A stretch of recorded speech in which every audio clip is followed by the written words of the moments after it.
Monsieur Salim, soyez le bienvenu. Comment allez-vous? Bonsoir, je vais très très bien. Salam alaikum, hein, parce que je pense qu'il y a il y a beaucoup de franco-algériens ou de personnes du Maghreb qui parlent arabe.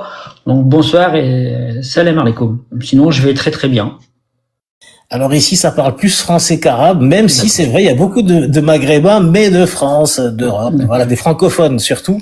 Mais c'est vrai, on a la chance d'être suivi aussi au Maroc, en Algérie, en Tunisie, bien évidemment. En tout cas, je suis très heureux. Alors, je te vous vois, je te tutoie. Comment on fait? Bah, tu, je propose que tu me tutoies parce que je pense que d'abord, c'est un échange fraternel sur la question du Sahara occidental, donc on va se tutoyer si ça te dérange pas. Et si on est amené à recommencer, le tutoiement va être de mise. Eh ben, très Comme bien. un frère. Eh ben, très bien. Parfait, parfait. On est frères en humanité, bien évidemment. Bon, mais j'ai préparé les questions avec le vouvoiement, donc je vais arranger les choses en direct. En tout cas, sois le bienvenu encore une fois parmi nous. C'est un vrai plaisir. Donc, c'est une invitation qui était reportée plusieurs fois. Donc, l'occasion, on a pu la saisir pour parler justement de ces résolutions qui rendent tout le monde un petit peu fou. Tout d'abord, pour ceux qui ne vous connaissent pas, vous êtes donc Salim Djellab, ancien délégué de la 5e circonscription de la Loire, du parti Renaissance. Vous quittez ce mouvement politique pour rejoindre le Parti socialiste. Au-delà de votre engagement pour la politique française, vous vous sentez également concerné par le combat du peuple sahraoui pour lequel vous militez désormais.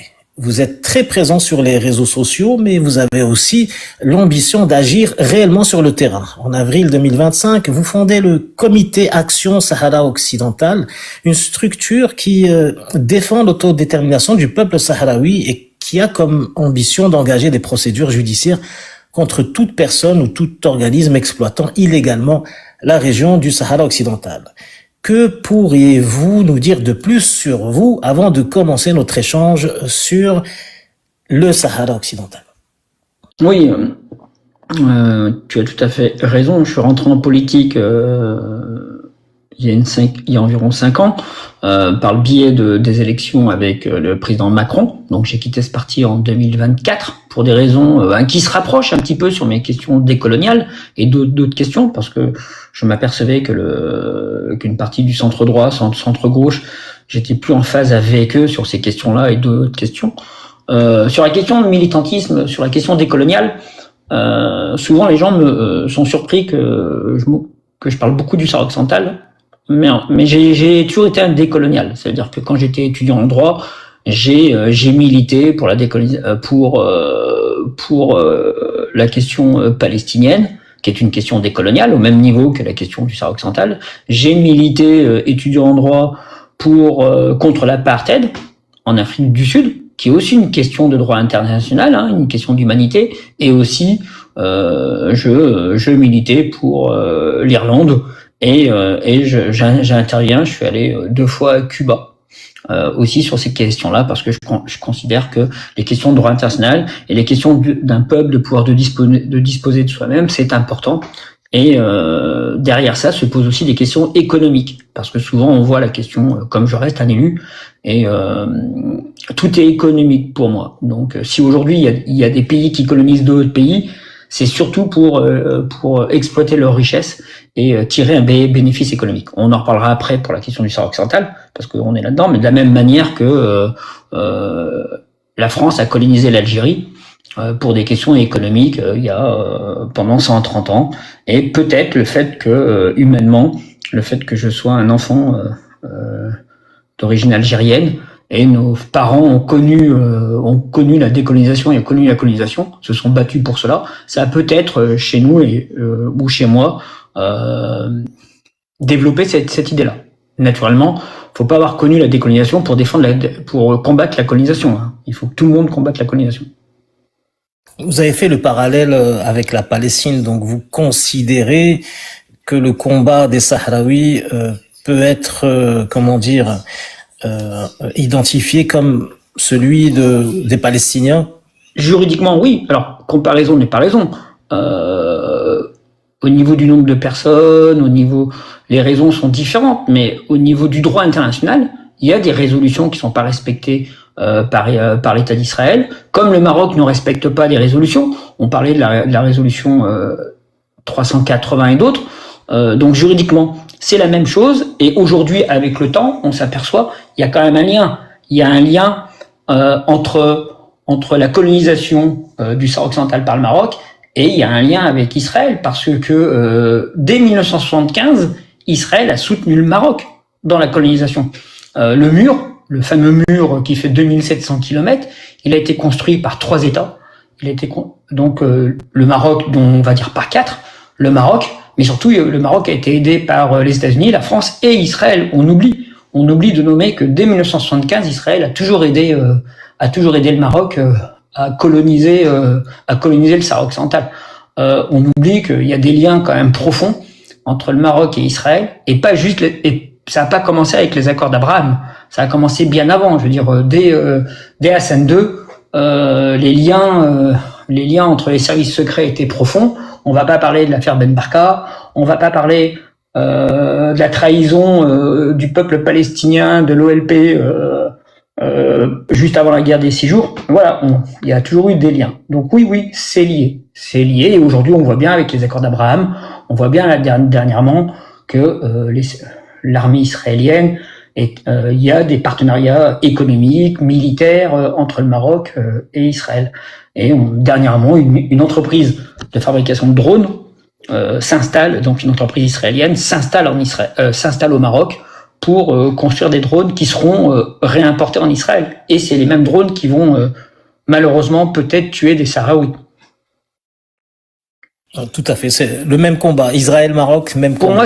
Pour moi, c'est le même combat. Alors, pas le même nombre. On est d'accord, hein. Faut pas comparer ce qui s'est passé à Gaza. Mais c'est la même intention. Voilà. Ils sont dans la colonisation. En droit international, c'est la même chose. Parfait. Ben, écoute, on va attaquer le vif du sujet. Le vif du sujet, qui sont ces résolutions. Donc, avant d'évoquer la dernière fameuse résolution 2797 qui nous intéresse concernant le conflit entre le Maroc et le Sahara occidental, et que le régime marocain veut faire passer à tout prix pour une reconnaissance du Sahara marocain, on va se pencher un instant sur la résolution historique 380 qui dit clairement au Maroc de plier ses bagages et de quitter les terres sahraouies. Cette résolution, à elle seule, est-ce que cette résolution ne désignerait pas le Maroc comme un pays colonisateur de cette région? Si, parfaitement, parce que quand on relit la résolution, elle dit quoi? Alors, je vais vulgariser, mais la résolution exprime clairement son inquiétude face à l'entrée massive de civils. Alors, on sait que, de civils dans le territoire du Sahara occidental. Elle dit qu'elle regrette la tenue de la marche verte. Faut pas oublier que pour les Sahraouis, c'est la marche noire. Je fais un parallèle avec la Palestine, la Nakba. Elle demande expressement de retirer immédiatement tous les participants de la marche verte du territoire du Sahara occidental. Il faut quand même comprendre que cette résolution, c'est une résolution du Conseil de sécurité. C'est pas un avis. C'est pas un avis, c'est une résolution qui a force de loi et qui est contraignante. Donc, elle demande le retrait total. Le Conseil demande au Royaume du Maroc de retirer immédiatement du territoire du Sahara occidental tous les participants de la marche verte. Donc, c'est bien une invasion. C'est le seul moment, et c'est important. Cette résolution est importante parce que c'est le seul moment où le Conseil de sécurité demande explicitement au Maroc de retirer des personnes du territoire. Ce qui veut dire qu'il y a une distinction entre le Maroc et le Sahara occidental, qui avait déjà été exprimée lors de l'avis consultatif de 75.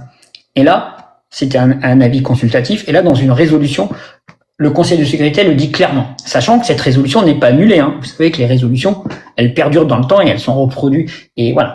Donc, et ça réaffirme surtout l'obligation de poursuivre le processus de décolonisation. Donc, on a bien une force occupante. Tu as tout à fait raison.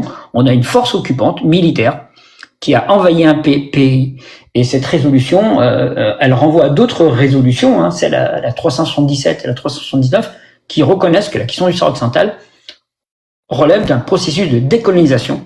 Donc, ça veut dire qu'il y a bien une colonisation et que la solution doit respecter l'autodétermination du peuple sahraoui. Et ce qui est intéressant, c'est que la dernière résolution du 31 octobre 2025 reprend le terme d'autodétermination du peuple sahraoui.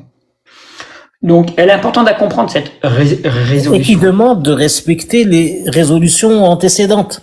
De facto. Dont celle-ci. Oui. Donc, c'est assez étrange quand même.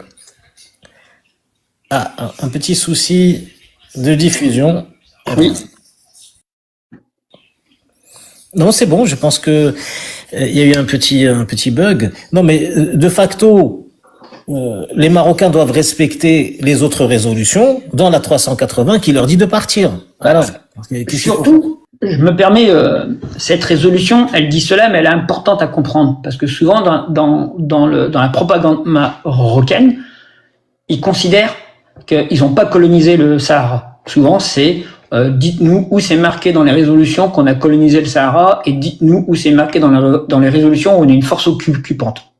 D'accord ? Et ils le font exprès parce que si ils ont colonisé et que c'est une force occupante, ce n'est pas chez eux. Et cette résolution le dit clairement que ce n'est pas chez eux. Donc tout le narratif marocain s'écroule.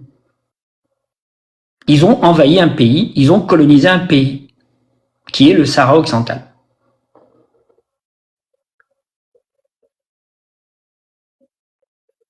Tout à fait, tout à fait. Bah, ils sont là parmi nous à nous signaler, donc ça fait des petits bugs. Continuez comme ça, vous allez réussir. Eh ben parfait. Alors, Et donc on parle quand même de 350 000 personnes. Hein. Donc c'est vraiment une colonisation de peuplement. C'est pas juste une colonisation militaire, c'est une colonisation de peuplement.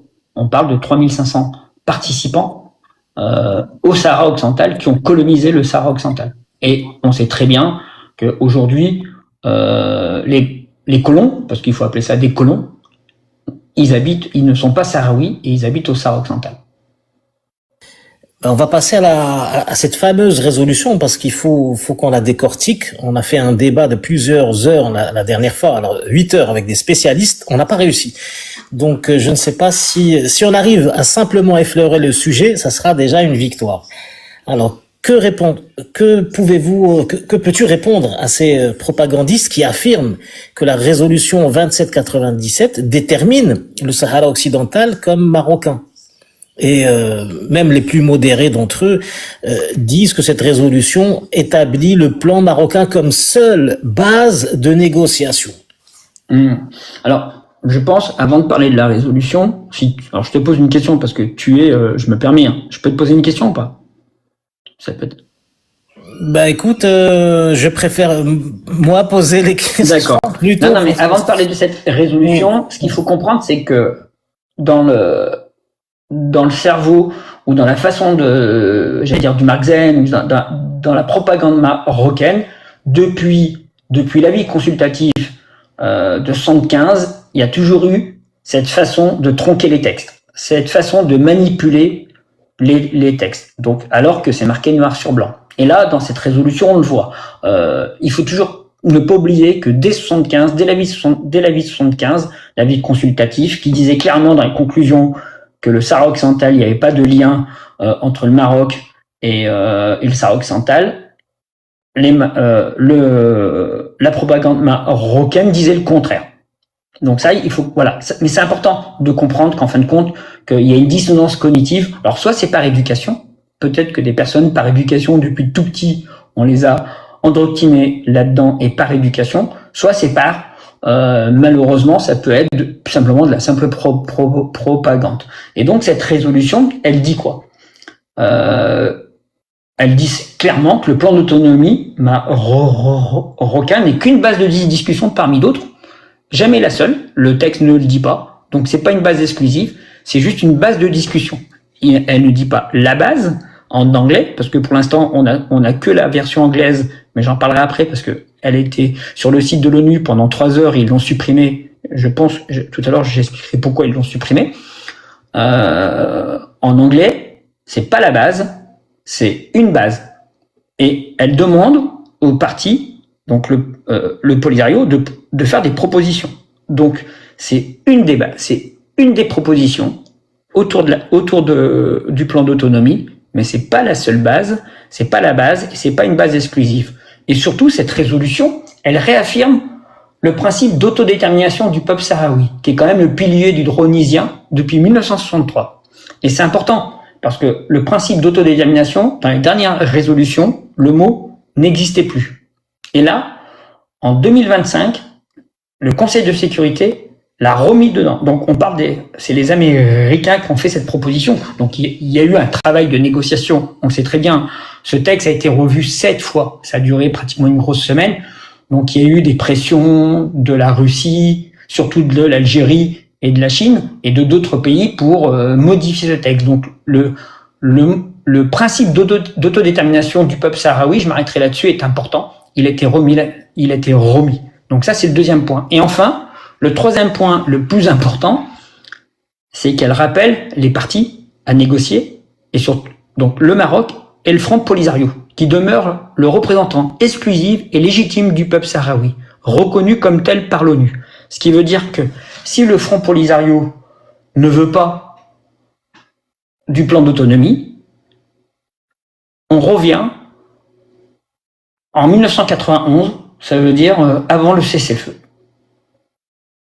Le plan d'autonomie s'écroule de facto parce qu'il faut l'accord, on parle du principe d'autodétermination, donc il faut un référendum et il faut l'accord donc du représentant du peuple sahraoui qui est le Front Polisario. Et dernièrement, le Front Polisario a fait un communiqué de presse en disant qu'il refusait le plan d'autonomie. Très bien. Très bien. Ben, on aura le temps de revenir avec nos amis durant le débat. Et rassure-toi, Salim, tu pourras poser toutes les questions après le petit entretien. D'accord. On sera en mode débat, ça on sera un peu plus détendu. Là, je dois gérer la technique en même temps Il n'y a pas de souci. Que l'entretien, parce que derrière, ça signale. Hein. Ah oui, alors je suis pas habitué à TikTok, donc ça signale pour que ça tombe, c'est ça? Exactement, exactement. Donc nous à côté, là, je préfère rester un peu concentré. Je me permets, ça montre bien le refus du débat, parce que c'est pas anodin pour que des personnes décident de signaler un espace où il y a une discussion. Ça montre bien que au final ils sont dans le tort et que c'est le refus du débat. Et le débat, tu sais, le débat contradictoire, c'est la recherche de la vérité en philosophie. Donc ils ne la veulent pas. Bah tout à fait. Bah c'est mon travail de rechercher la vérité. Et le problème, moi j'ai vu aussi sur les différentes annonces que d'insultes, que de menaces de mort, et que c'est extraordinaire, Et ils sont aussi virulents dans le signalement. Donc tu peux imaginer comment ils sont actifs ce soir. Voilà. Donc on aura le temps de discuter, de poser des questions et d'échanger avec notre amie Mema, une Sahraoui qui est avec nous, une militante, et d'autres qui nous rejoindront sûrement. Et ça pourrait être agréable. Je ne sais pas si tu auras le temps de rester avec nous. Ah bah c'est super. On restera au minimum une petite heure et après on pourra échanger, discuter. Mais là, ça serait bien d'être concis et de pouvoir aborder toutes ces questions de la manière la plus neutre et la plus sincère possible. Donc j'en étais où? Dans la résolution 2797, il est question du consentement de toutes les parties et d'un accord commun entre le peuple sahraoui et le Maroc comme élément impératif à toute négociation. Penses-tu que le peuple sahraoui va réellement accepter la soumission et vivre sous le joug marocain? Ma réponse est non.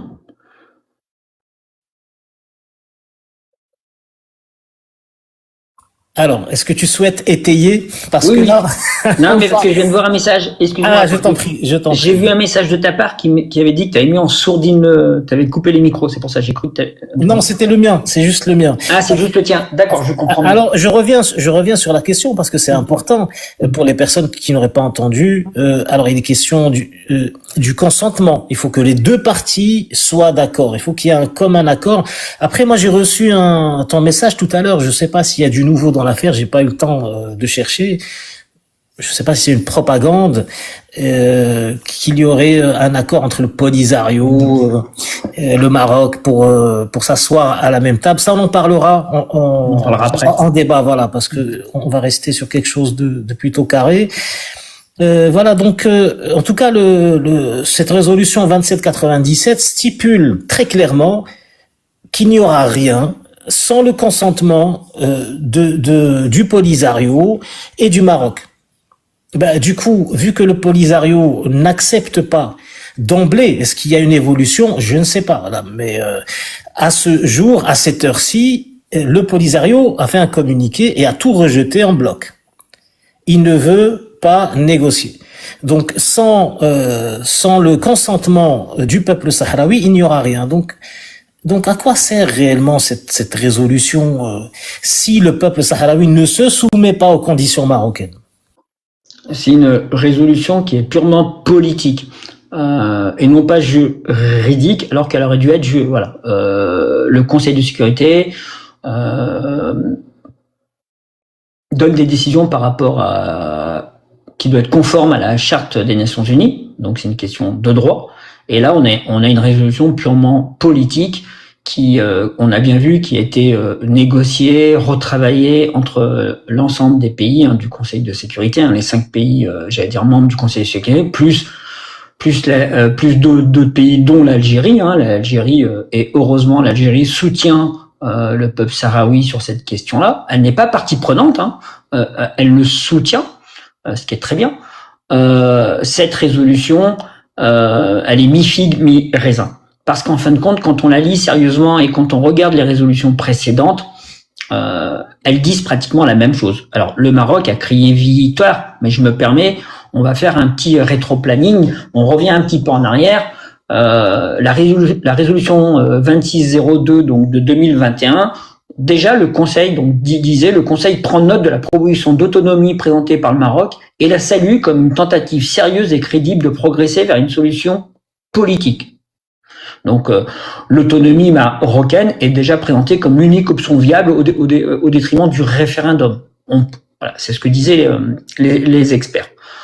En 2022, ce qui est important, donc le Conseil réaffirme son engagement à aider les parties à parvenir à une solution politique réaliste, pragmatique, durable et mutuellement acceptable. Et là, ce qui est intéressant, c'est qu'il y a la disparition du terme autodétermination. C'est important de le noter, parce qu'en 2025, il revient.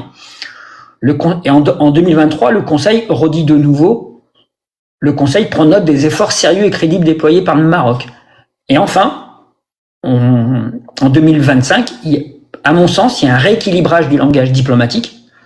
La version 2025 présentée par les États-Unis, après de longues négociations internes, il y a une inflexion notable du discours. Elle réaffirme son engagement à aider les parties à parvenir à une solution politique juste, durable, mutuellement acceptable. Donc tu as tout à fait raison, il faut l'accord du peuple sahraoui, donc du Polisario, parce que le représentant légitime du peuple sahraoui est juridiquement, c'est le Polisario, aussi bien pour l'ONU que pour la Cour de justice de l'Union européenne dans un arrêt du 4 octobre 2024 qui est important sur les accords commerciaux, mutuellement acceptables, qui garantissent, et surtout ce qui est important, qui garantissent l'autodétermination du peuple sahraoui, du peuple du Sahara occidental.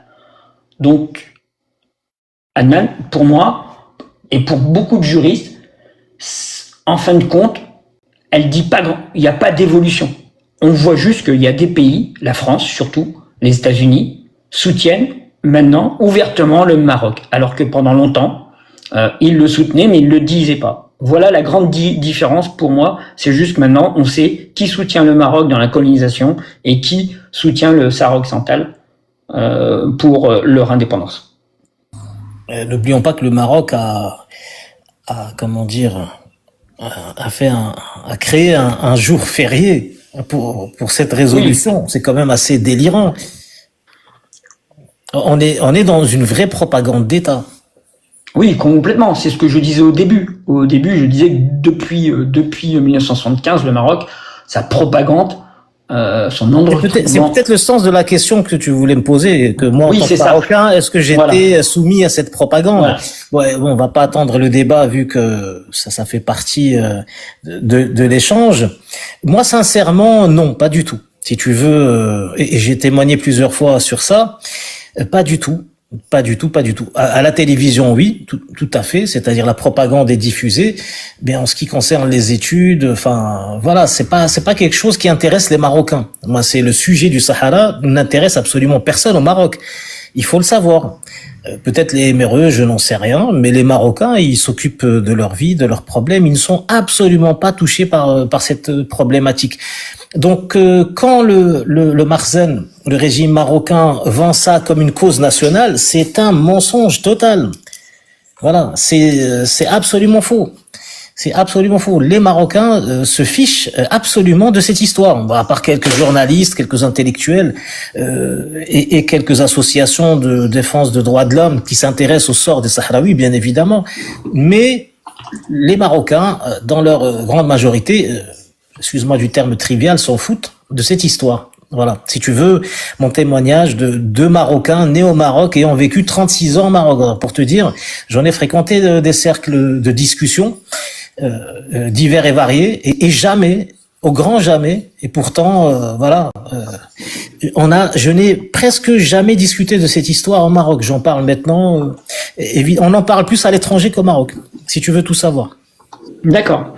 Mais c'est intéressant ce que tu dis, parce que moi j'ai toujours été surpris. Alors là, on rentre dans une discussion. Hein. Si tu as d'autres questions, vas-y. Mais oui, j'en ai d'autres, mais c'est pas grave, on discute. D'accord. Moi, j'ai toujours été surpris parce que on est en France. Je suis en France. Je suis un décolonial. Je suis de gauche. Donc la question de l'autodétermination, la question des peuples à disposer d'eux-mêmes, à gauche, c'est quelque chose d'important. Hein. C'est même structurel. C'est même essentiel quand on est de gauche. Hein. Il n'y a pas que les questions. C'est lié même aux questions économiques. J'ai toujours été surpris de voir des franco-marocains qui ont fait les mêmes études que moi. Moi, je suis juriste, hein, ou d'autres qui ont fait d'autres études et qui ont quand même un esprit critique sur d'autres sujets. Et là, sur cette question-là, il y a une forme de dissonance cognitive. Autant je peux comprendre qu'au Maroc, la propagande, les médias, le fait que tu vois, le fait qu'une résolution n'est pas expliquée entièrement, le fait que juste des grands titres, et on sait très bien qu'en termes de manipulation, un titre est suffisant. Mais je suis quand même surpris qu'en France, que beaucoup de franco-marocains qui se disent de gauche, parce que s'ils sont de droite, il n'y a pas de souci, on sait ce que pense la droite sur la colonisation, reprennent quand même le discours du Marxen. Alors je dis le Marxen, hein, parce que pour moi c'est une facilité, mais voilà. Et ça me surprend, cette dissonance cognitive. Est-ce que c'est du tribalisme? Est-ce que c'est, en fin de compte, ils sont pas à gauche? Ou c'est juste par éducation? Alors c'est pas du tribalisme, dans le sens où ce n'est pas ethnique. Et moi je pense que c'est leur petite Madeleine de Proust. C'est leur petit roi, c'est leur petit Papa Noël. Ils sont dans un fantasme, ils sont dans un délire, ils ne savent pas ce que c'est le Maroc. Ils n'ont jamais vécu au Maroc, ils ne voient que les bons côtés du Maroc. Ils partent en vacances, ils vont investir, ils viennent avec de l'argent français qu'ils ont gagné en France ou en Allemagne ou je ne sais où. Voilà, donc ils n'ont pas, ce ne sont pas des Marocains, ce sont des binationaux comme tu l'as signalé. Être binational, c'est d'abord être éduqué par les écoles de la République, être soigné par les hôpitaux de la République, avoir des aides sociales de la République, ce qui n'existe pas au Maroc. Les femmes enceintes meurent par faute de soins. Voilà, donc on a un vrai souci. Ce ne sont pas des Marocains, ce sont des binationaux. Ils ont un passeport français d'abord. Donc ils n'ont aucune légitimité à parler du Maroc en tant que Marocains. Ce ne sont pas des Marocains, ce sont des binationaux. Et il faut le souligner. Voilà, être binational, c'est avoir deux passeports, deux nationalités, et tu ne peux pas te revendiquer des problèmes marocains et comprendre le Maroc si tu ne vis pas à temps plein au Maroc. C'est impossible. Et si tu n'as pas vécu un certain temps, voilà, si tu ne vis pas les problèmes des Marocains, des riches et des pauvres, tu ne pourras jamais comprendre ce qu'est réellement le Maroc. Donc forcément, il y a ce fantasme du petit roi, du petit... Madeleine de Proust, ça le fait... ils ont été éduqués, biberonnés à ça. Le roi est magnifique, le roi est formidable. Voilà, donc forcément, ils n'ont pas vécu ce que vivent les Marocains. Donc pour Oui, moi, ce ne sont pas des Marocains. mais je peux le comprendre. Mais quand je vois, alors autant j'allais dire le citoyen lambda franco-marocain, je peux le comprendre. Mais je vois dernièrement, et t'as été interpellé sur Twitter comme moi c'est aller plus loin parce qu'il y a une plainte. On va pas citer les personnes, mais quand tu es interpellé par une élue, donc logiquement qui est structurée intellectuellement et qui est de gauche et donc qui parle de la sixième République, qui est contre toute forme de monarchie, et qui soutient en fin de compte ce système-là.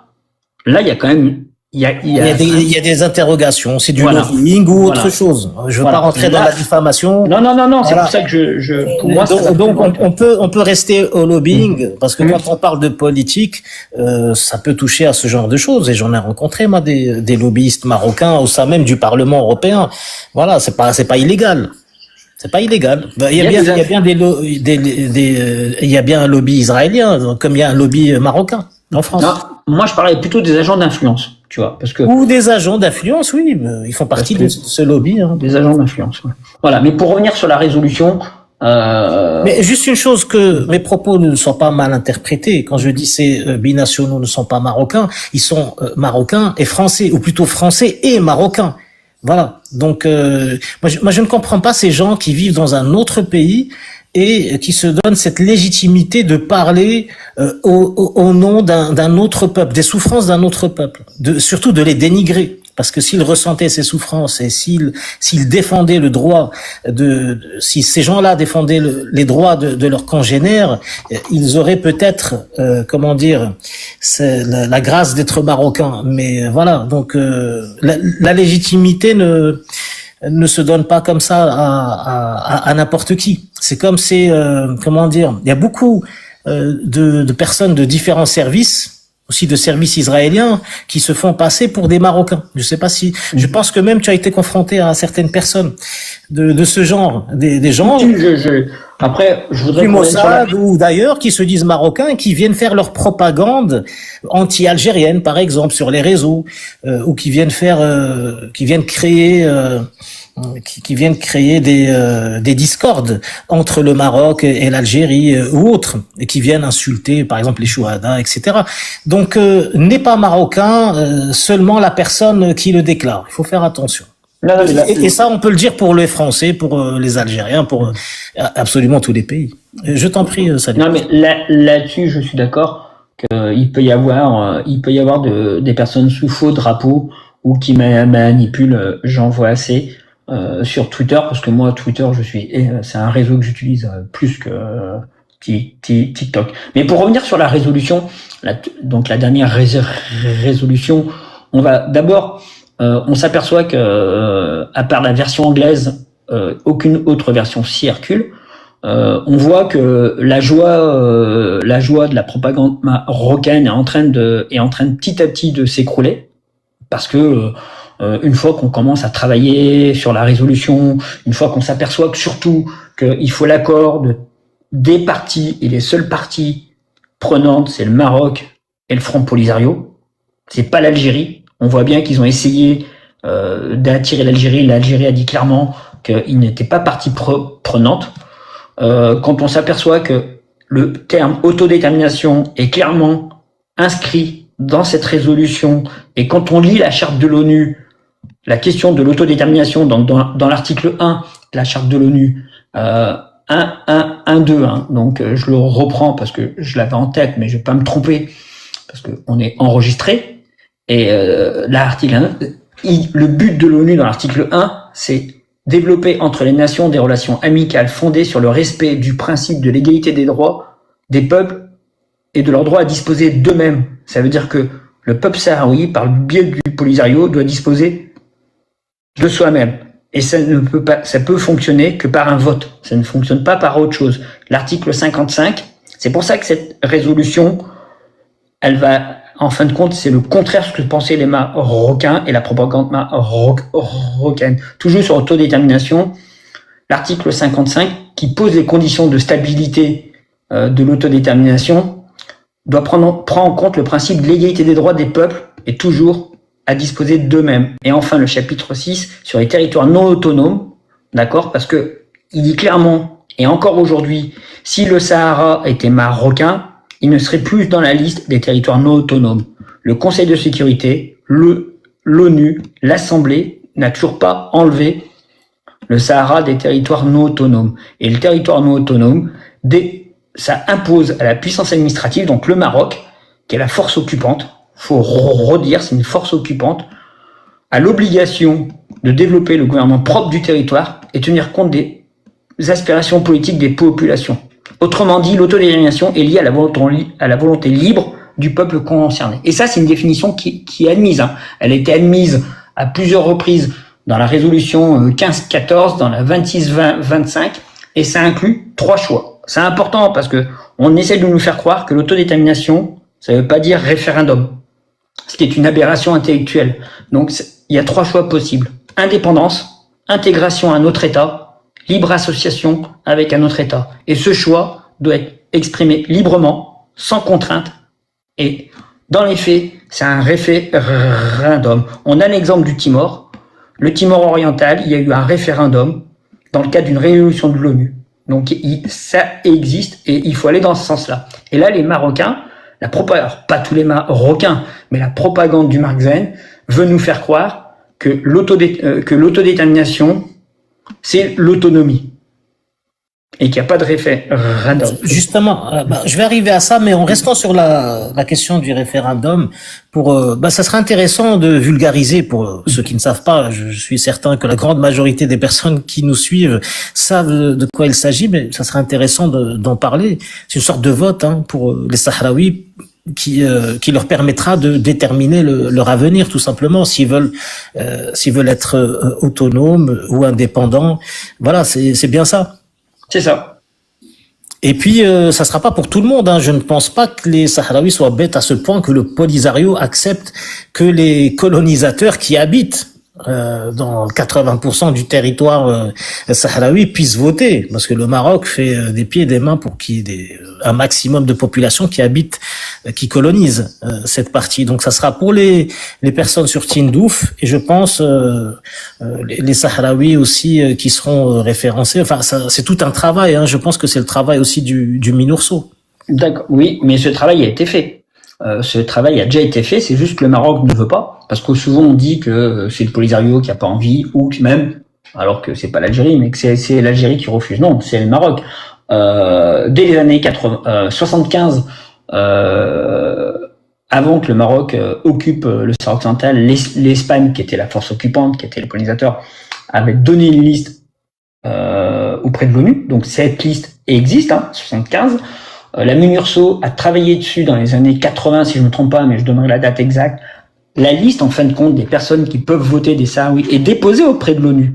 Il y a une résolution cette liste est déposée en 1980. Hassan II, au début, il avait accepté le référendum, tout au début. Il l'a refusé dans le cadre d'une résolution. Donc on dit souvent que, la propagande marocaine dit que le Maroc a toujours accepté les résolutions. C'est faux. Il les refuse. Il y en a 70 qui ont été faites. Il y en a énormément qui ont été refusées, par le Maroc, alors que c'était des résolutions, la même que celle-là, du Conseil de sécurité. Et la liste est déposée. Donc aujourd'hui, rien n'empêche de faire un référendum. Ce qui l'empêche, c'est une volonté politique.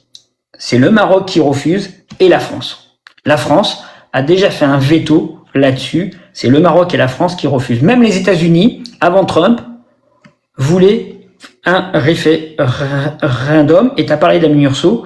Même les États-Unis, avant Trump, ils avaient tenté, il y a quelques années, d'intégrer la question des droits de l'homme dans la MINURSO. Et pas juste la question du référendum. Quel est le pays qui a refusé, qui a fait un veto pour qu'on intègre la question des droits de l'homme?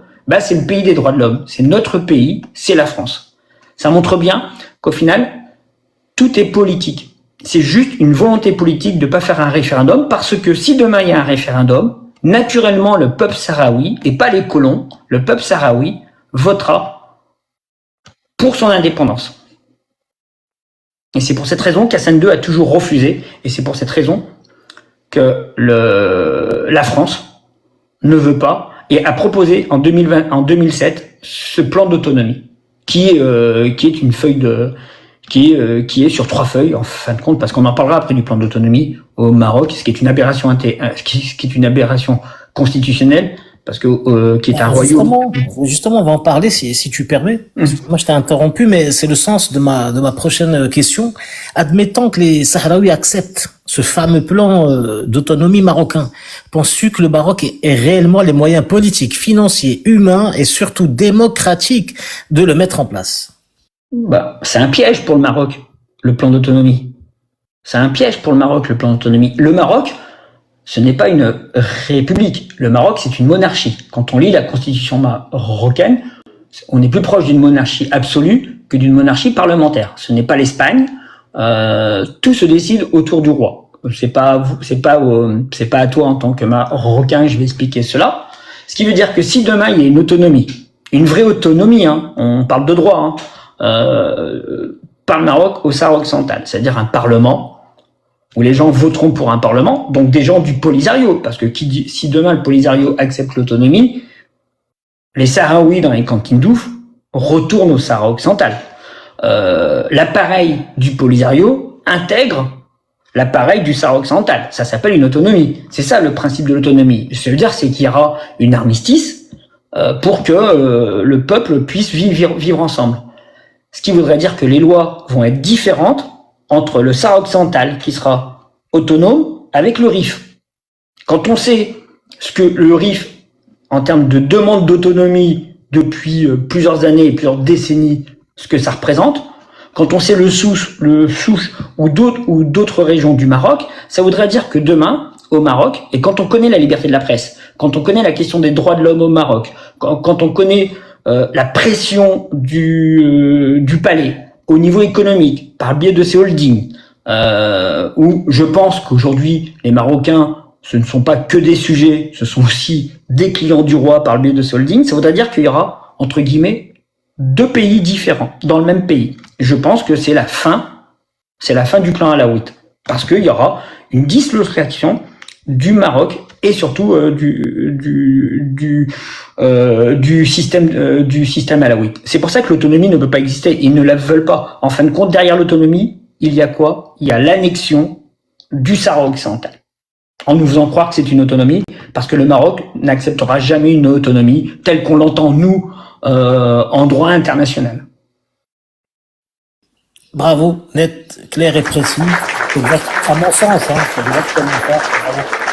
Je tiens à préciser quand même, quand on parle de propagande marocaine par rapport au Sahara marocain, évidemment qu'elle existe aussi dans les écoles, parce que j'étais à l'école française très tôt, chez les jésuites petits, donc t'imagines que forcément je n'ai pas eu le même parcours scolaire que mes autres amis et copains de l'époque, qui c'est vrai que bon, je m'intéressais pas trop à ce qu'ils étudiaient réellement, mais c'est vrai qu'on entend ici et là une certaine propagande du Sahara marocain à l'école normale publique, voilà. Et même privée, ce n'est pas exactement la même chose, bizarrement.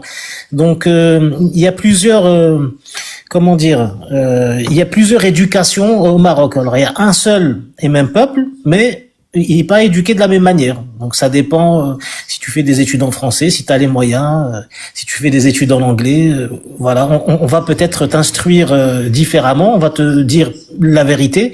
Et après, si tu fais des études normales, si tu as la chance de faire des études normales, parce qu'il y a un taux d'analphabétisme au Maroc qui est hallucinant. On est à plus de 35% d'analphabètes au Maroc. Enfin, c'est une politique. Donc, évidemment, qu'on te fait vivre la propagande. Donc, il vaut mieux avoir un peu de moyens pour éviter la propagande. Donc, oui, tu as raison que la propagande, évidemment, se diffuse aussi dans le système scolaire. Mais, je reviens sur ce que j'ai dit. Dans la vie normale, les gens n'en parlent jamais.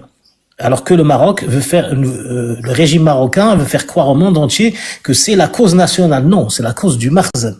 C'est la cause du régime marocain et non pas la cause des Marocains. La cause des Marocains, c'est l'éducation, c'est une vie digne, c'est des hôpitaux qui marchent, c'est des emplois, un job. Voilà, ces Marocains, ils sont comme les Français, ils sont comme les Hindous, ils sont comme tout le monde, c'est des êtres humains. Ils n'ont rien à faire ni du Sahara, ils veulent juste manger, boire, dormir, vivre, s'instruire comme tout le monde. Voilà. Donc il faut arrêter cette propagande de faire croire que les Marocains sont omnibulés par le Sahara. On a vu quelques envoyés, j'allais dire de Satan, du Makhzen, dire dans les réseaux, nous on s'en fout des hôpitaux, on veut juste entendre le roi. Vous imaginez le niveau de propagande? Et là c'est passé dans les télés, dans les réseaux sociaux marocains. Ce genre de folie. Mais je me permets... Je t'en prie. Anna, mais c'est la survie en fin de compte. Ce qu'il faut comprendre, c'est que le Sahara occidental, la question du Sahara occidental pour le Maroc-Zen, pas pour le Maroc, mais pour le Maroc-Zen, tu as raison. Moi, je fais la distinction entre le peuple. Je respecte le peuple marocain, sauf ceux qui me harcèlent et ceux qui écrivent. C'est des agents, comme tu dis. Donc, Voilà, mais je respecte ou ceux qui écrivent des articles sur moi dans le 360. Maintenant, je suis connu. Je respecte le peuple marocain, mais pour le Maroc-Zen et pour le clan alaouite, c'est une histoire de survie, c'est une question de survie, parce que si demain il n'y a plus la question du Sahara occidental, le peuple marocain, et tu as tout à fait raison, il est légitime, il est noble, il va demander des droits sociaux, il va demander des droits, un accès, on a vu la génération Z là au Maroc, les jeunes, ils ont demandé quoi? Ils ont demandé un accès pour leur mère ou pour leur épouse, un accès à la santé et à l'hôpital, et pour eux, un accès à un travail digne de ce nom. Donc demain, s'il n'y a plus la question du Sahara occidental qui fédère quand même l'armée et qui permet à la police de maîtriser le peuple et de créer un narratif imaginaire de Grand Maroc, le peuple va faire sa révolution. Parce qu'il a envie, comme tu dis, tu as tout à fait raison, le peuple marocain, mais comme tout peuple, comme ce qu'a connu la Révolution française, a envie que leurs enfants aillent à l'école. Moi, je suis papa, je veux que mes enfants ils aillent à l'école. J'ai 2 garçons, je veux qu'ils soient normalement soignés. Je veux pouvoir à la fin du mois nourrir ma famille, et c'est ce que demande le peuple marocain. Et le Sahara occidental permet d'oublier cela. On a bien vu le 31. On a vu la fête. On voit bien que c'est une forme de pas de drogue, mais une forme d'une manière d'oublier qu'il n'y a pas de pain. Un peu comme au temps des Romains, du jeu du pain. Et ben là, c'est le Sahara pour éviter de penser qu'à la fin du mois c'est difficile. Et donc pour moi, le jour où le Sahara occidental a son indépendance, le Maroc-Zen disparaît. Ce qui se passe au Maroc actuellement te fait penser à la Révolution française, enfin une sorte d'ère pré-révolutionnaire. Ça me fait penser plus à la Révolution russe. Il y avait un article intéressant, c'est pour moi qui l'écris, mais je m'en inspire là. J'avais lu un article intéressant en comparaison avec le Maroc. La Révolution russe avec le tsar, ça me fait penser à ça. Ça veut dire que pendant longtemps, le tsar, quand il se passait quelque chose de bien, donc en Russie, c'était grâce au tsar. C'est-à-dire que quand il y avait quelque chose de bien, c'était grâce au tsar. Comme aujourd'hui, quand il se passe quelque chose de bien au Maroc, c'est grâce à Hassan II. El Malik, Hassan II, c'est grâce à lui. C'est lui qui a pris la décision, la bonne décision. Quand il se passait quelque chose de mal, le tsar, c'était pas à cause du tsar, c'était à cause de son gouvernement, des fonctionnaires. D'accord? Donc il les mettait en prison. Il les changeait. Ça a duré 20 ans. Donc, et à un moment donné, le peuple a compris qu'en fin de compte, non, c'était toujours le tsar qui prenait la décision. Et on a eu la révolution de 1917. Ça a duré 20 ans. Au Maroc, c'est la même chose. Quand il se passe quelque chose de bien au Maroc, c'est grâce à Mohamed VI. Quand il se passe quelque chose de mal, c'est à cause des ministres. Simplement, c'est que ce qu'on oublie, c'est que les ministres, ils sont choisis par Mohamed VI. La politique est choisie par Mohamed VI. Et les accords d'Abraham, c'est Mohamed VI qui les a décidés. Toute décision est prise par Mohamed VI. On est dans une monarchie absolue. Donc cette injustice, à un moment donné, les Marocains, et on voit bien la génération Z, elle commence à le comprendre. Je ne sais pas si tu as vu, ce qui est rare au Maroc, On a vu des jeunes, alors je maîtrise mal l'arabe, comment ça s'appelle, le Dajira, c'est ça. On a vu des, pardon. Oui, Darija, c'est ça. On a vu des jeunes limite insulter quand même les Alaouites, ce qu'on appelle les Hachachis, c'est ça. Hein. Ils ont brûlé la photo du roi. Voilà. Bien sûr qu'ils l'ont insulté. Ils ont même brûlé les commerces du roi. C'est tout un symbole. Voilà. Ce qui était impensable au temps de leurs parents. Au temps d'Hassan II, il y avait une telle pression, il y avait une telle violence institutionnelle.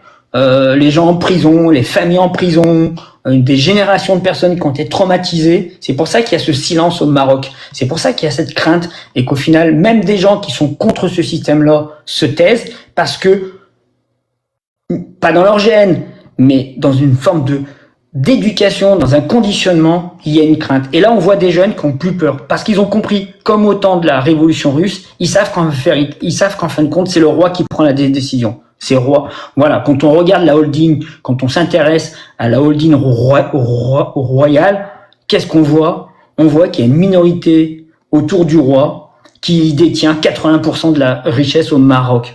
Et les 20% qui restent, c'est même pas aux Marocains, c'est aux entreprises étrangères. Les accords commerciaux entre la France, entre l'Europe et le Maroc. On voit de plus en plus d'entreprises israéliennes arriver au Maroc, où aujourd'hui, la difficulté pour les jeunes Marocains de devenir propriétaires dans les grandes villes, c'est même un peu possible, c'est même inimaginable. Aujourd'hui, je travaille dans le droit, je discute avec des personnes dans le droit notarial au Maroc. Tous les riads sont achetés par des étrangers ou des familles très très très riches au Maroc. Voilà. Donc ça veut dire qu'en fin de compte, le Maroc n'appartient plus aux Marocains parce que c'est une décision du roi. Et là, oui, il va y avoir, à un moment donné, je pense, peut-être pas tout de suite, il peut y avoir à un moment donné une révolution. Dans le temps est long, hein, dans 10 ans, dans 15 ans, voilà, parce que ce système ne peut pas se tenir. Demain, personne de 112, ça peut arriver à n'importe quel moment. Oui, ça peut arriver à n'importe quel moment. Et la perte du Sahara occidental, si demain le peuple sahraoui, le Polisario gagne son indépendance, ça peut être un élément déclencheur. C'est pour ça que pour moi, cette propagande et cette diplomatie auprès des pays de l'Union européenne et aux États-Unis surtout et d'autres, cette diplomatie, cette dépense d'argent du Maroc, parce que ça coûte de l'argent, hein, énormément d'argent, c'est parce que c'est une histoire de survie. Cette corruption, Pégagus et ainsi de suite, c'est une histoire de survie.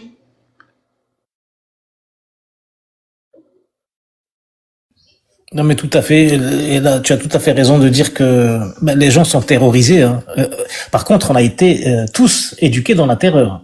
Tous. Riches, pauvres, intellectuels, voilà, qu'importe. Qu'on soit de famille d'ouvriers ou famille de milliardaires ou de je ne sais quoi. Autant le Sahara, ça n'a jamais intéressé personne. Personne n'en parlait. Hein, voilà, les gens s'en foutent un peu. Mais la terreur, c'est-à-dire la peur du système, enfin, c'est quelque chose qu'on nous inculque, qu'on inculque à tous les Marocains. À tous les Marocains pour qu'ils fassent attention de ne surtout pas sortir du rang, etc. C'est un état policier.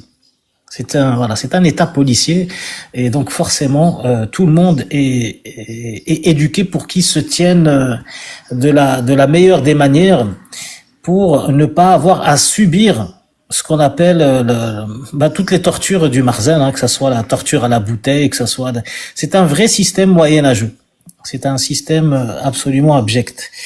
En tout cas, merci de préciser tout cela. Et on arrive à notre dernière question. Donc, avant de mettre fin à cet entretien et laisser la place au débat. Je me suis trompé, c'est pas Hachachi, c'est Ayashi, hein, c'est ça. Hein. Ah, les Ayasha. Ouais, tu peux m'expliquer ce que ça veut dire? Parce que tu sais, moi, Alors, les Ayasha, c'est les adorateurs de Mohamed VI. C'est ceux qui... Alors, c'est Ayasha, ça vient de Acha. Acha, ça veut dire vive. Acha al-Malik, vive le roi. Donc, toutes les personnes qui disent vive le roi, on les appelle les Ayasha. Donc, ceux qui disent vive, voilà, d'une manière littérale. Et certains le prennent bien, certains le prennent mal. Au Maroc, il y a de nouveaux termes comme zleji. Ça vient de zélige. Parce que toute la journée, ils nous bassinent dans les réseaux sociaux. Le Zélige, c'est marocain, c'est pas algérien. Donc, on les appelle les Zléji, les Zéliges. Ils ont que ça à faire de leur vie. Tu vois, de revendiquer, le Zélige. Donc, oui, les Riacha, c'est ça. D'accord.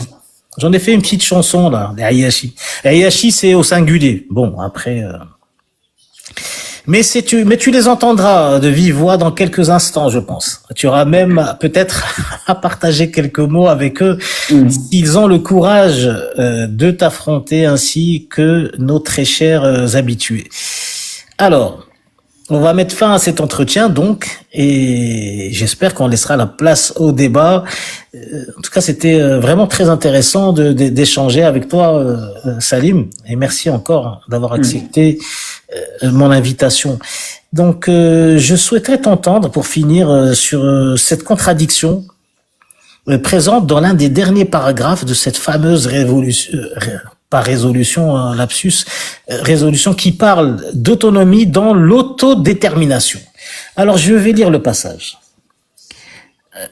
Donc la résolution demande aux partis de participer aux discussions sans condition préalable et sur la base du plan d'autonomie proposé par le Maroc afin de parvenir à une solution politique définitive et mutuellement acceptable qui assure l'autodétermination du peuple du Sahara occidental, considère qu'une autonomie véritable pourrait représenter une solution des plus réalistes et encourager les partis à faire de voilà, blablabla.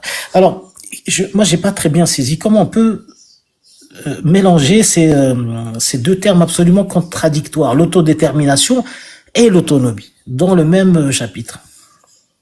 C'est peut-être la difficulté. Là, on n'est plus dans du droit, on est dans de la politique, on est dans de la diplomatie. C'est peut-être pour cette raison qu'aujourd'hui, cette résolution n'est pas traduite en français, dans d'autres langues, parce qu'il y a il y a une incompatibilité totale avec la Charte des Nations Unies.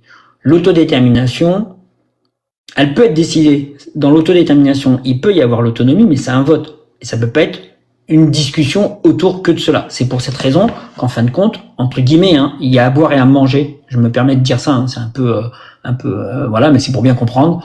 C'est un peu une réponse de Normand, comme on dit chez moi. Il y a un peu à boire et à manger. Elle dit le tout et son contraire. Elle dit d'un côté, il faut discuter autour du plan d'autonomie proposé par le Maroc, tout en respectant le principe d'autodétermination du peuple sahraoui. Donc il y a une contradiction la plus totale. C'est pour ça que dans 6 mois, parce que cette résolution demande aux partis et surtout demande à la MINURSO de faire un point d'étape dans 6 mois auprès avec ce plan d'autonomie, demande au Maroc et aux partis de faire une proposition dans 6 mois.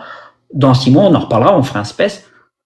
Ce plan d'autodétermination, ce plan d'autonomie sera mort parce que c'est pas possible techniquement. Comment on peut demander l'autodétermination dans une autonomie qui va se terminer en annexion?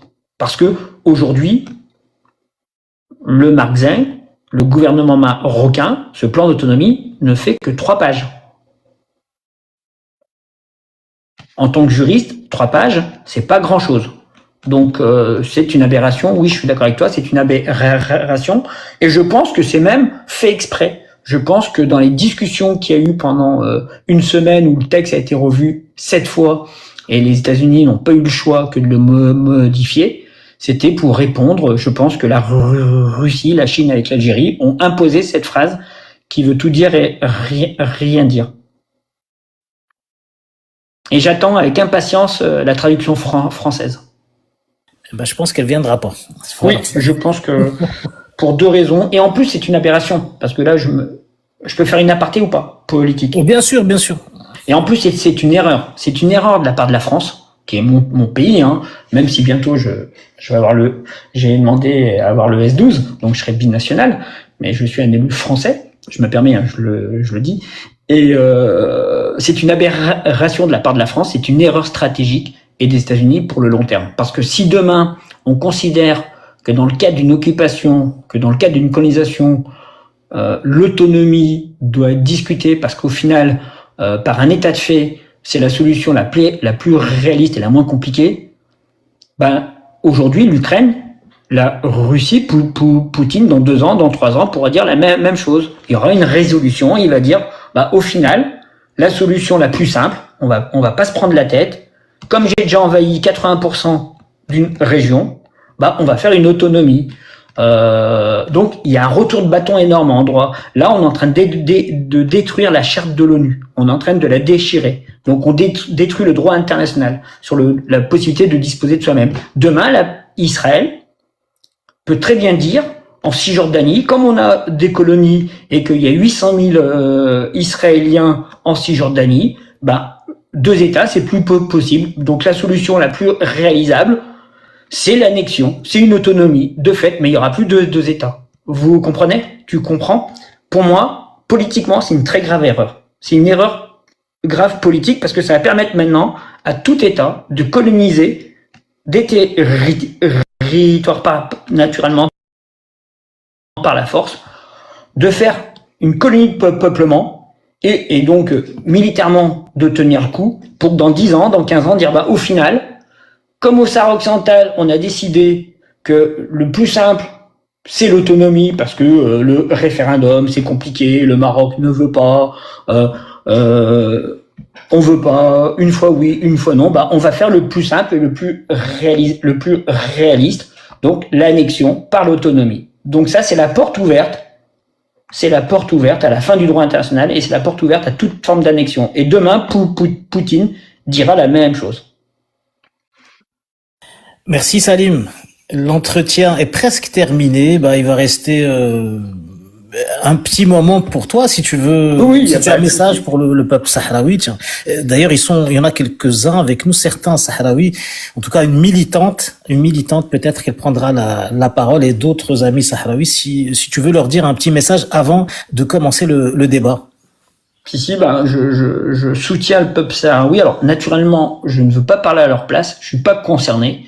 Je ne parlerai jamais à la place du peuple sahraoui. Je défends le peuple sahraoui parce que c'est vraiment le peuple le plus oublié. La question palestinienne, il faut la défendre, tout le monde en parle. Et on a tout à fait raison. Ce qui s'est passé à Gaza, c'est un drame. Ce qui se passe en Palestine, en Cisjordanie, depuis 70 ans, c'est un drame. C'est une question d'humanité. À Gaza, c'est la même chose. Simplement, c'est qu'aujourd'hui, malheureusement,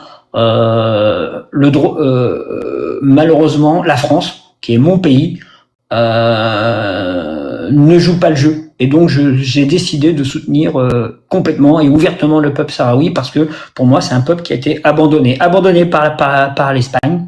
Même si en Espagne, aujourd'hui, il y a quand même une évolution. On voit que la gauche espagnole, la droite espagnole demande des comptes au gouvernement de plus en plus. Donc, je pense que ça va évoluer.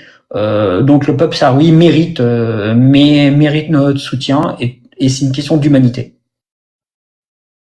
Et ils sont forts. Et ils sont forts parce que militairement, le peuple sahraoui, c'est pas grand, il faut l'avouer.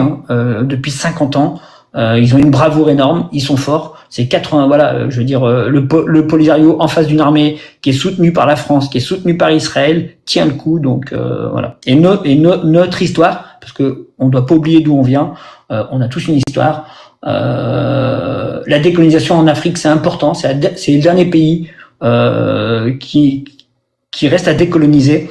Le pays à côté, l'Algérie, qui est le pays de nos parents, a connu pendant 130 ans la colonisation, s'est battu, des martyrs sont morts, on sait ce que c'est. On n'a pas gagné, l'Algérie n'a pas gagné son indépendance en signant un traité. Elle l'a arraché avec son ventre et ses dents. Donc c'est pour ça qu'il faut être derrière le peuple sahraoui. J'ai cru comprendre que tu allais demander à être binational. Vas-tu demander la nationalité sahraoui? En dire la population, c'est vrai, voilà, qui a besoin de soutien. Mais je pense même, tu sais, politiquement, d'avoir un passeport sahraoui de la République sahraoui, c'est même un geste très fort. C'est-à-dire que demain, d'avoir un passeport, je pense que ceux qui soutiennent le peuple sahraoui devraient demander le passeport parce que quand tu vas à la douane, le fait de le sortir, ça veut dire que le pays, il existe. Alors que le Maroc, la France, les États-Unis essayent de l'effacer. Donc c'est un geste fort, un passeport. C'est significatif. Tu arrives, tu poses ton passeport. C'est en train de dire que ce pays, il existe. Et d'abord, il existe parce que l'Union africaine, Il est reconnu par beaucoup de est pays. reconnu et surtout, il est membre fondateur. Donc il faut un passeport. Ça serait avec fierté que j'ai un passeport sahraoui. Inch'Allah, bah, j'en prendrai un aussi, tiens. Comme ça, on sera deux. Et moi, j'irai bien faire la guerre au Marzen. Je sais pas si tu viendras avec moi. En tout cas. La guerre, non, mais parce que la guerre politiquement parlant. Ah oui, voilà. parce que je reste un homme de gauche et je suis idéologiquement parlant aussi, bien sûr. Oui, non, mais politiquement parlant, il y a pas de souci. Et pour plein de raisons. Je veux dire, moi, je combats toute forme je suis un homme de gauche. Je combats les dictatures. Je combats toute forme d'oppression. Et le Maroc fait une oppression envers le peuple sahraoui. Merci Salim, merci de nous avoir accordé cet entretien. Bravo. Bravo pour ton combat, bravo pour ce que tu es, formidable. Donc là, on découvre tous ensemble, ma petite communauté, un beau personnage. Ben, j'espère que tu nous rendras visite dans d'autres débats. Maintenant que parce que je m'intéresse pas qu'à ça. Hein, tu sais, je m'intéresse à plein de questions. C'est juste que j'ai décidé sur Twitter de ne parler et de défendre que la question du Sahara occidental parce que personne n'en parle. Et en France, quand on voit que la gauche avec Mélenchon, parce qu'on n'en a pas parlé, quand on voit que la LFI soutient, parce que Mélenchon, voilà, le chef de la LFI soutient le Maroc sur cette question-là, c'est une insulte, c'est une insulte à la gauche. Voilà, donc il faut, je parle pas de la droite parce que l'extrême droite c'est tout à fait normal. Ce sont des colons, hein. Ils ont un système colonial intellectuellement qui existe depuis l'OAS. Donc voilà, mais donc non, il faut, et donc c'est pour ça que j'en parle. En tout cas, moi, je suis très heureux de t'avoir découvert. J'étais le seul francophone à en parler, à organiser des débats, etc. Et puis, je t'ai découvert, voilà, maintenant les deux. C'est très bien. Mais bon, tiens, il y a un Sahraoui qui a un joli message pour nous. Merci beaucoup, Adnan et Salim, pour cet épisode important visant à révéler la vérité au monde, rien que la vérité. Et j'ai reçu un message qui dit: vous méritez la nationalité sahraoui. Donc ça, c'est encore Rachid, peut-être que tu le connais, très actif. Je le connais, qui est un Sahraoui. Sur Twitter. Vous méritez la nationalité sahraoui et le passeport de la République sahraoui. Ben moi, je suis preneur. Si Monsieur Brahim Ghali veut bien nous envoyer un passeport, je suis preneur et on ira au Vietnam avec, parce que je sais que mais il y a une ambassade. Et j'adore le Vietnam. Je t'en prie. Mais je me permets, il y a des pays qui reconnaissent le passeport sahraoui. Bien sûr, il y en a beaucoup. Oui, il faut arrêter de penser que c'est le monde de Narnia. Hein. Il y a plus de pays qui reconnaissent, je pense, le Sahara occidental que Taïwan. Donc, oui. Ça, c'est sûr. Eh ben, écoute, on va... Et une dernière chose, parce que je t'en prie, parfois, le monde de Narnia, c'est pas le Sahraoui, c'est plutôt le Grand Maroc. Hein. Faut arrêter de rêver. Le Grand Maroc, on en a parlé plusieurs fois. Tu sais que c'est dans la constitution marocaine, le Grand Maroc. Je le sais. Il parle du Maroc authentique. C'est catastrophique en 2025 de pas avoir un pays qui définit pas ses frontières. C'est d'avoir un système impérialiste comme ça rappelle des mauvais jours. Comme ça. Deux pays, Israël et le Maroc. Ouais, ça rappelle des mauvais jours parce que la Seconde Guerre mondiale a commencé comme ça avec les Sudètes.